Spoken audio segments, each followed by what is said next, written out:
여러분 안녕하십니까? 광주 MBC 뉴스투데이 시작합니다. 먼저 오늘의 주요 뉴스입니다.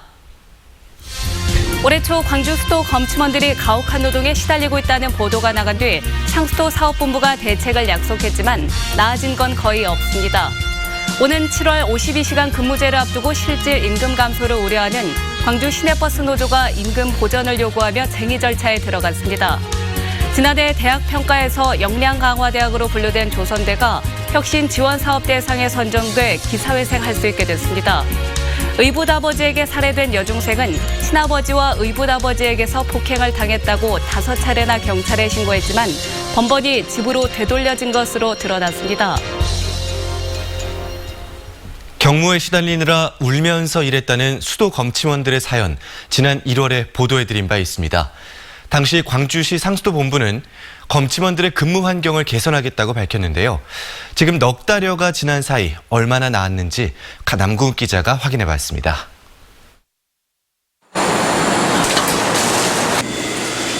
그 일을 하면서 눈물을 2번이나 흘렸습니다. 엄청나게 내가 힘들어가지고요. 네. 내가 그래가지고 저 지금 이제 다른 일을 하고 있어요. 더 치료를 받아야 돼요. 의사들입니다. 나가지 말아 있습니다. 근데 이제 제 일을 제가 안 하면은 다른 누군가 동료가 더 힘들게 일해야 하기 때문에. 수도검침원 한 명이 한 달에 돌아야 하는 가구는 2,600가구입니다. 하루에 100가구, 많게는 하루 200가구를 돌아야 할당량을 채울 수 있습니다. 수도검침원의 가혹한 노동 현실을 보도한 지 3달이 지났습니다.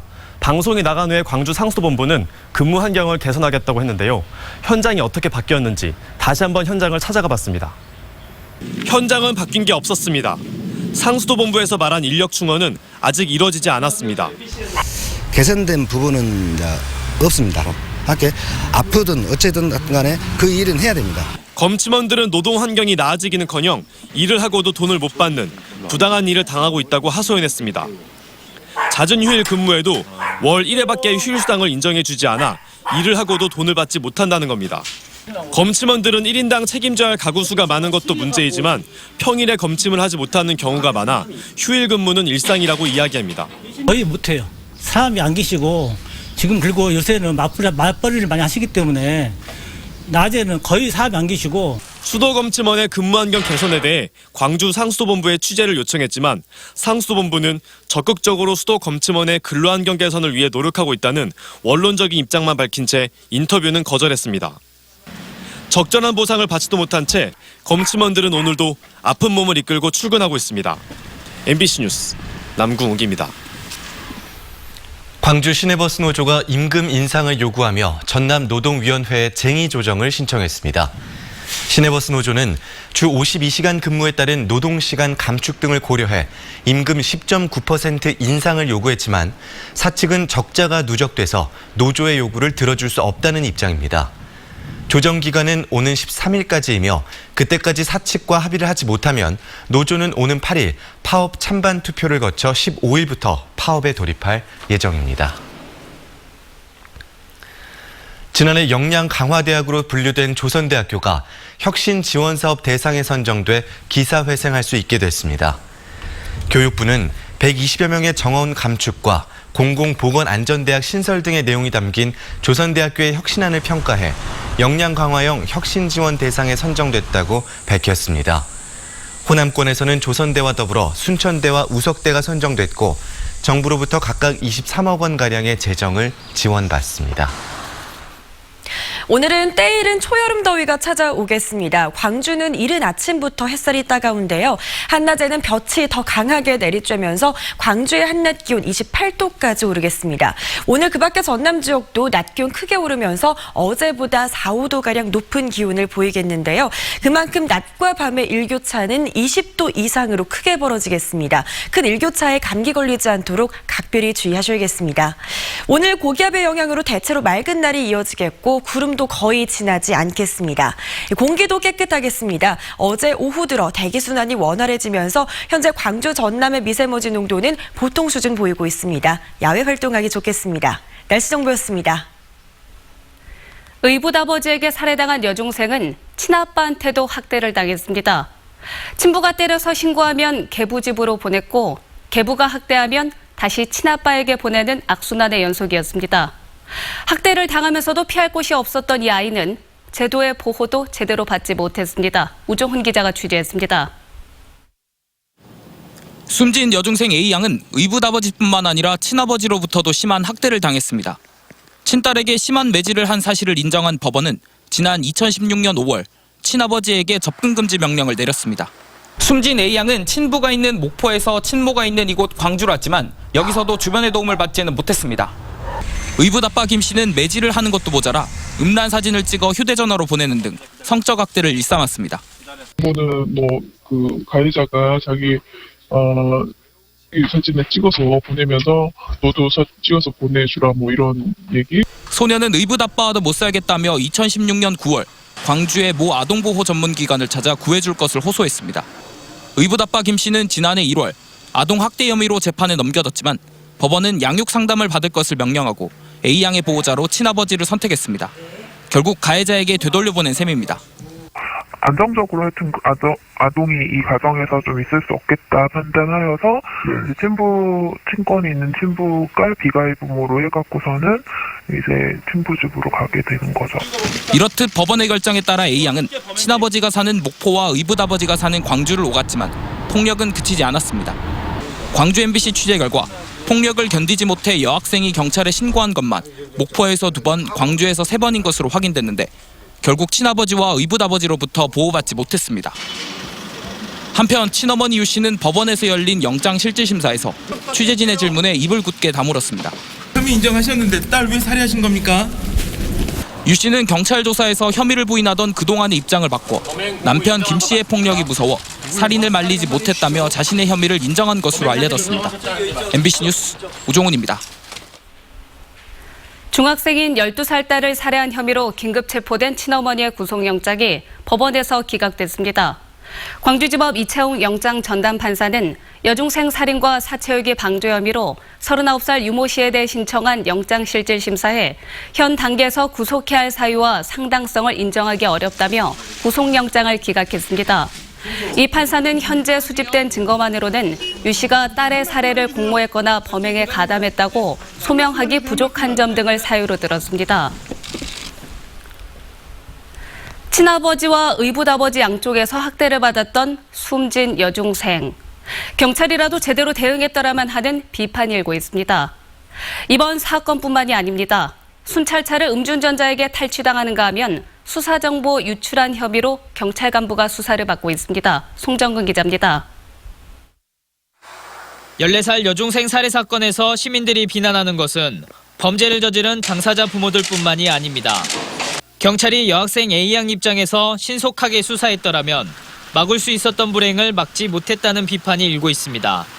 관할서 규정과 성폭력 범죄 수사 원칙만 따지다 사건이 접수된 지 20일 가까이 되도록 피의자에 대한 제대로 된 수사가 진행되지 않았기 때문입니다. 좀 늦었다고 생각을 하고요. 좀 빨리 대처를 했으면 좋았을 텐데 그런 아쉬움이 있습니다.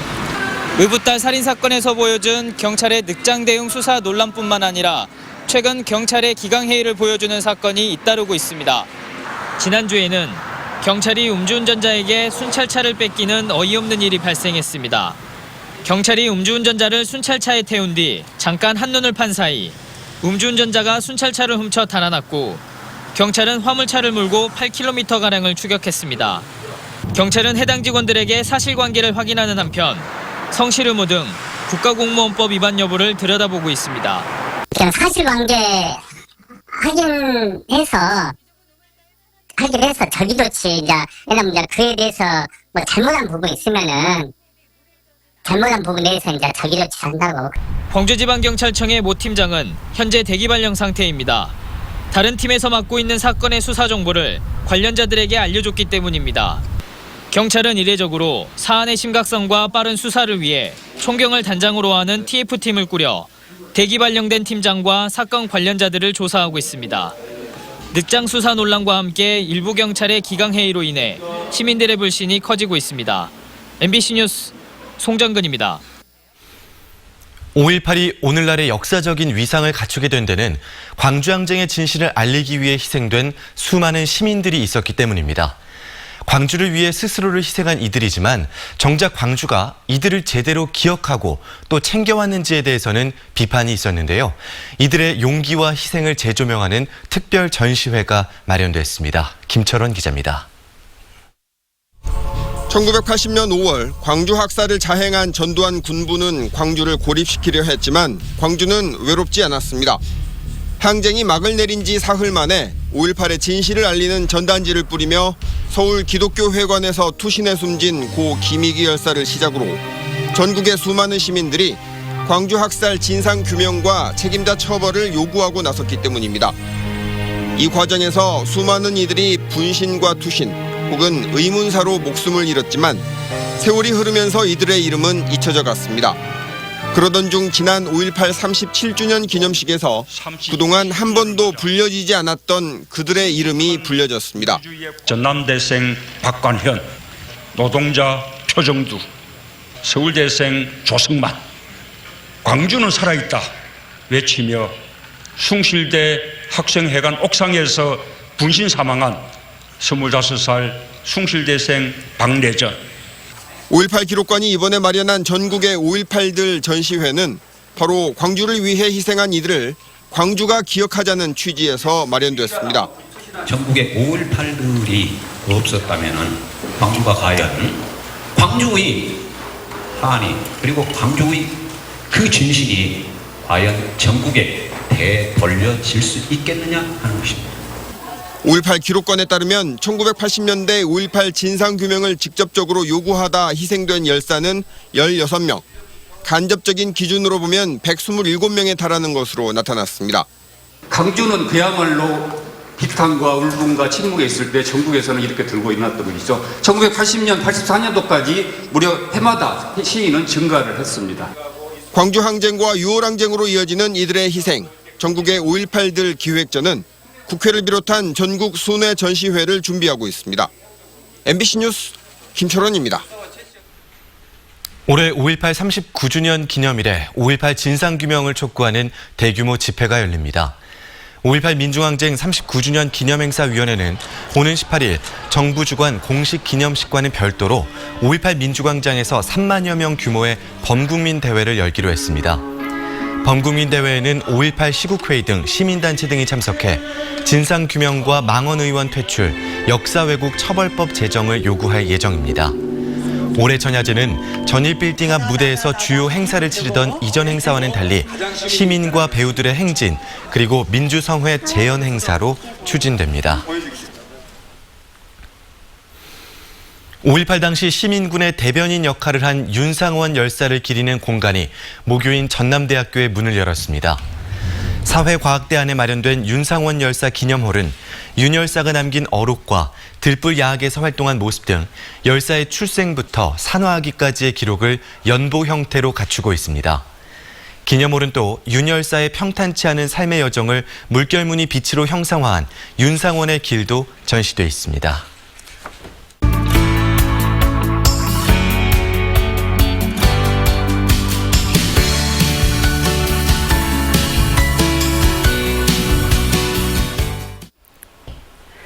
직접 80년 5월을 겪지 않은 청년들에게 5.18은 어떤 의미일까요? 광주의 5월을 배우고 알리고 싶어하는 청년들이 느슨한 연대 모임, 메이비를 만들었습니다. 연대 모임에 참여 중인 청년 박근성 씨를 이미지 뉴스 리포터가 만나봤습니다. 안녕하세요. 안녕하세요. 만나서 반갑습니다. 네, 반갑습니다. 광주의 5월에 대해서 이야기하는 청년들이 있다고 들었어요. 어떤 분들이 모이신 건지 좀 소개를 해주세요. 네, 일단 저희 메이비는 광주 5월에 대해서 이야기하고자 하는 청년들의 연대 모임입니다.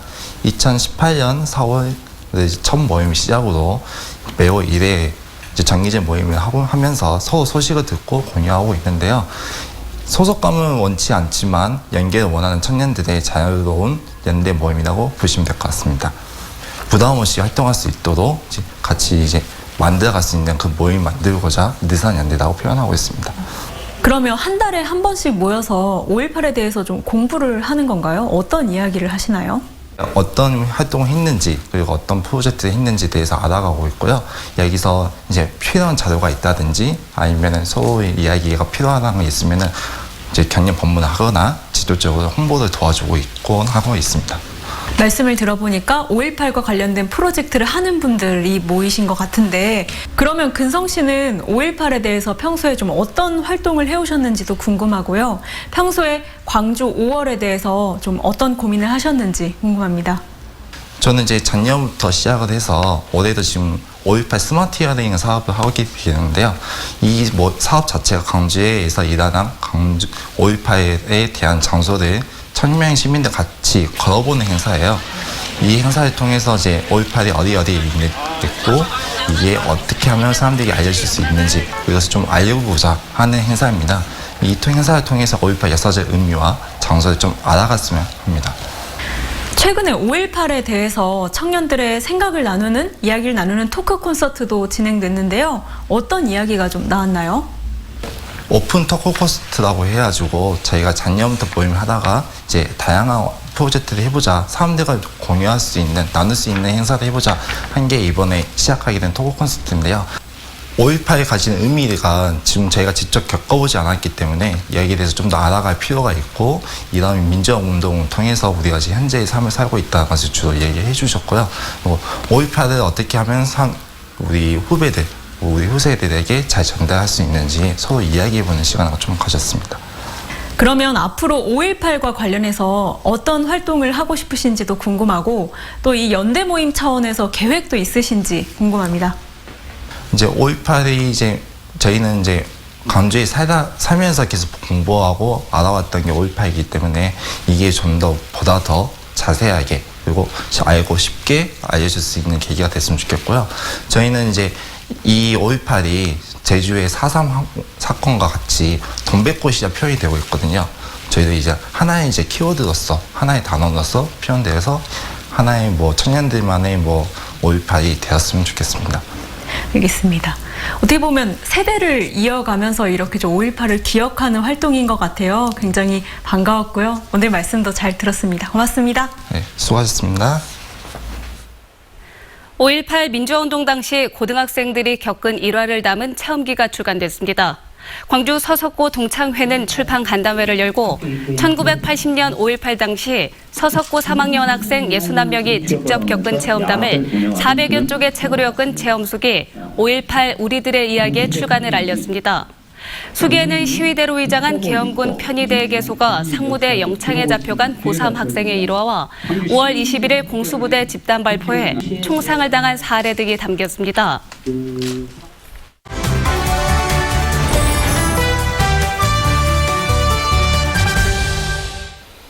지금 담양에서는 대나무의 매력을 만끽할 수 있는 담양 대나무 축제가 한창입니다. 올해는 어떤 프로그램들이 마련됐는지 정수정 여행작가와 함께 가보도록 하겠습니다. 작가님 안녕하십니까? 네, 안녕하세요. 네, 안녕하십니까? 이번 담양 대나무 축제는 우선 언제까지 어디로 가면 될까요? 네, 계절의 여왕 5월이죠. 이렇게 온 세상이 싱그러움으로 가득합니다. 몸과 마음을 깨끗이 씻으러 가는 곳 바로 중록원인데요.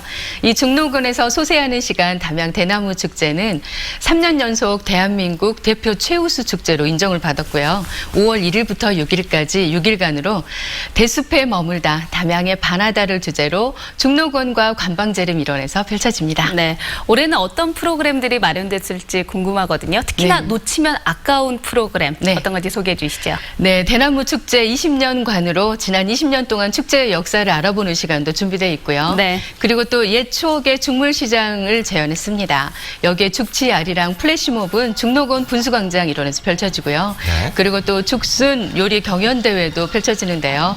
도립대 제3학권에서 펼쳐집니다. 여기에 또 대나무 역사 퍼레이드 등 좀 놓치면 서운한 프로그램들이 아주 가득합니다. 네, 그런 것 같네요. 공연과 체험 프로그램들도 준비가 됐다고요? 같이 네. 소개를 좀 해주시죠. 네. 전국 청소년 대나무 악기와 그리고 댄스 경연대회가 펼쳐집니다. 그리고 또 대나무 악기 놀이터 그리고 또 힐링인 그만인 곳이죠. 바로 이 대나무 조격 체험이고요. 그리고 혹시 대나무 물총 만들어 보셨어요? 글쎄 이야기만 들었는데 진짜 대나무로 물총을 만들 수가 있나요? 그러니까요. 네, 저는 어릴 때 이렇게 대나무 물총을 만들어 본 기억이 있는데요. 예. 이 대나무 물총을 직접 만들어서 물총 놀이도 이렇게 진행을 합니다. 여기 네. 또 관방천에서 즐기는 신나는 대속 메르쿠리 물고기 잡이 체험인데요. 여기 국수거리 천변 아래에 있어요. 이곳에선 부모님과 아이들이 정말 신바람 나는 시간을 즐길 수 있습니다. 네, 진짜 그렇겠네요. 그리고 이번 축제에서는 야간 프로그램도 마련이 됐다고 들었거든요. 네. 저녁에 가면 어떤 것들을 볼 수 있을까요? 정말 아름답죠. 이 대나무 축제 한낮에 더위를 식히는 시간으로 밤에도 즐길 수 있는 낭만 가득한 야간 프로그램이 축제장 곳곳에서 아주 가득합니다. 네. 이 담양의 아름다운 밤하늘을 이렇게 무대로 해서 다채로운 공연도 펼쳐지고요. 네. 여기 중록원 앞에 플라터너스 별빛길이도 준비되어 있어요. 네. 이곳에 또 초승달 모양의 포토존을 준비되어 있어서 많은 분들이 이곳에서 사진을 찍게 정말 그만이고요. 무엇보다 사전 공모를 통해서 또 접수된 이야기를 영상으로 예쁘게 만들어서 스크린에 띄워주는 프로그램인데요. 이게 바로 뱀부 프로포즈입니다. 네. 축제 기간 매일 밤 이렇게 진행을 한다고 하니까요. 이분들의 잊지 못할 추억이 좀 될 것 같아요. 네. 그리고 별빛 쏟아지는 또 별빛 레이저 경관도 정말 아름답고요. 그리고 또 중록원에 갔는데 중록원도 봐야 되겠죠. 이렇게 그럼요. 구석구석 해설사와 함께하는 이렇게 시간을 단빛 여행, 별빛 여행까지 함께 즐겨볼 수가 있습니다. 네. 그리고 대나무 이색 체험을 할 수 있는 공간도 준비가 돼 있다고요? 그렇습니다. 이 관방제림 옆에 있는 단빛 예술창고인데요. 1968년에 지어진 개인의 양곡 창고였다고 해요. 2004년에 없어지면서 이 10년간 비어 있다가 담양군이 매입해서 문화예술 공간으로 이렇게 재탄생을 시켰습니다. 이 단빛 예술창고의 보물이라고 하면 대나무로 만든 대나무 파이프 오르간인데요. 예. 이 전국에서 유일하게 하나밖에 없다고 해요. 정말 멋지더라고요. 네. 맞아요. 네. 네. 오늘 오후에 특별 연주도 이렇게 펼쳐진다고 하고요. 그리고 또 주말과 휴일 오후에 가시면 아름다운 대나무 파이프 오르간의 연주를 또 함께 즐길 수가 있습니다. 그리고 또 광주 전남지하교에서 13인의 예술인들이 함께한 작품전도 이렇게 준비되어 있으니까요. 네. 대나무 파이프 오르간으로 귀가 즐겁고 그리고 또 작품전으로 눈이 즐겁고 그리고 또 여기에서 여유로운 차 한잔의 시간은 정말 제대로 된 힐링이 되지 않을까 싶네요. 네, 이제 어린이날 연휴인데 부모님들한테 작가님이 팁을 주셨네요. 네. 정수정 여행 작가와 같이 이야기 나눴습니다. 감사합니다. 네, 고맙습니다.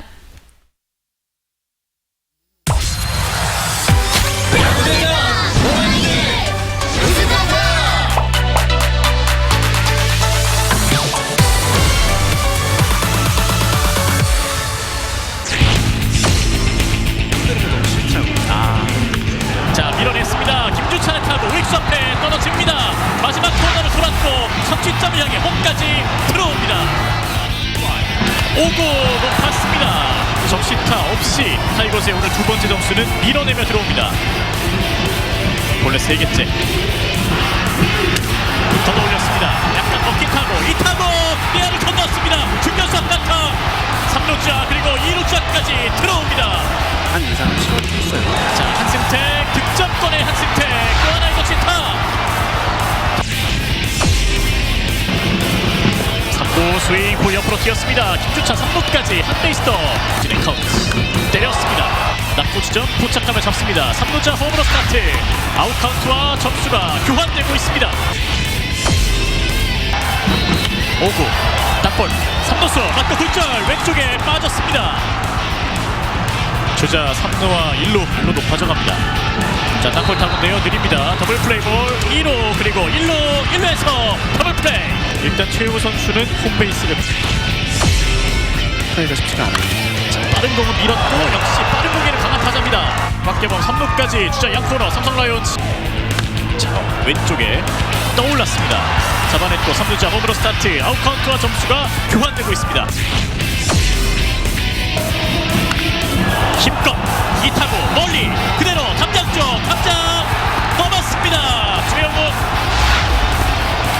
타이거스의 최영우가 홈런포. 이 수비가 또 이런 결과로 돌아오고 있습니다. 그러면 앞쪽 팔꿈치가 열리면 안 좋아요. 그렇군요. 자, 강한 땅볼 1회 아웃 카운트 처리합니다.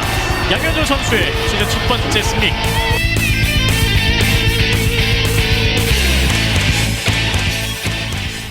아파트 리모델링을 통해 도시 재생 사업을 담당할 한국 리모델링 협회 호남지회가 창립했습니다. 호남 지역 21개 회사가 회원으로 활동하고 있는 리모델링 협회 호남지회는 노후주택 개량 기술 개발과 경영 능력 향상 등을 통해 광주시와 함께 쾌적한 주거 환경을 조성할 예정입니다. 광주시는 올해 하반기부터 지은 지 15년 이상이 되는 아파트 732개 단지를 대상으로 리모델링 기본 계획을 수립할 예정입니다. 광주 세계수영선수권대회 자원봉사자로 3,126명이 최종 선발됐습니다. 자원봉사자는 9,300여 명의 지원자 가운데 선발됐고 외국어 통역 자원봉사자도 830여 명이 선발됐습니다. 자원봉사자들은 곧바로 직무 교육을 받은 뒤 오는 27일 공식 발대식을 거쳐 본격적인 활동을 시작합니다. 수영대회 조직위는 조직 전반을 현장 대응 체제로 전환해 대회 시설과 경기 운영 등 실전 점검에 들어갔습니다.